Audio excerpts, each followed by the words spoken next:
parties. And actually, they bind themselves to an oath and a commitment to their sorority or fraternity, and they pledge it. And we're not supposed to make any pledges to anything in heaven or on the earth or on the seas, but to God alone. So they actually pledge to a Greek organization, and Greek philosophy is contrary to the Bible. But I do recognize that these fraternities, when they were first organized, were the elite of the campuses, and they were actually founded by Christian men for Christian purposes. But they've far deviated from that original intention. You've mentioned a few of the people that hang out at fraternities. Could you give us a rundown of the worst people, say, in the world, the people somebody should most likely avoid? In the fraternities? Anywhere in the world. Oh, most likely avoid? Yeah, we have a show we ran this past quarter about places to avoid in Atlanta. What people should anyone avoid? Oh, like that one park where all the queers hang out? Yeah, that's the one. The worst people on the college university would be the psychology professors. Why? Well, not every one of them, but just most of them. And many of them, well, it's been known in the media now, in the papers and magazines and so forth, that many of them are actually seducing their clients and patients and so forth. And they're Chester molesters, you might call them, big perverts. And I don't really think they do anybody any good, because if they believe in a mental illness or disease, why do they try to cure their patients by talking to them? You can't talk a disease out of somebody's brain. And so they get them dependent upon their services, so they can suck $70 an hour of their billfolds and call it a service. And anybody to call psychology or sociology a science proves to me they don't know what empirical science is, because psychology surely is not empirical.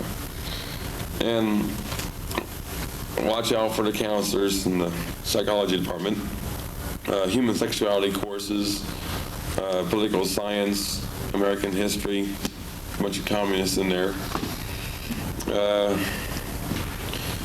Dr. Ruth people, you gotta watch out for her. What do you think about her, Dr. Ruth? She's really big in the United States right now, in her openness and her frankness. What do you think of her? See, that shows the actual moral decay of America to allow a person like that to become that big. She's been on several campuses where I've been at the same time. I've read her book and heard a few things that she says on radio. Actually, if I would believe in reincarnation, I would have to believe that Dr. Ruth is the reincarnation of Sigmund Freud in a female gender, because they're both perverts. So what should be done with Dr. Ruth? Well, again, you're elected. Hopefully she should get saved, but actually she should have her teachings banned, since many of them do spread AIDS and herpes simplex too.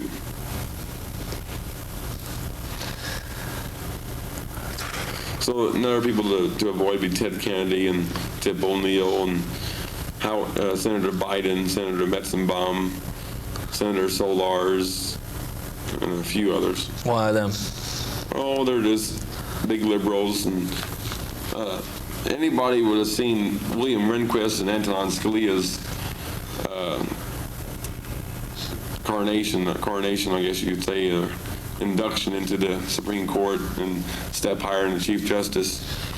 Senator Biden made a total fool out of himself trying to debate these two guys in legal terms.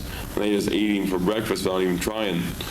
And now he's the chairman for the Senate subcommittee. And it's a pretty big disgrace.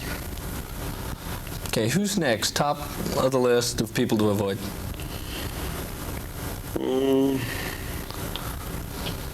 Archbishop Desmond Tutu would be one. Why him? Well, he's a member of the United Democratic Front, one of their leaders, and that's the Communist Front organization. Oliver Tambo, the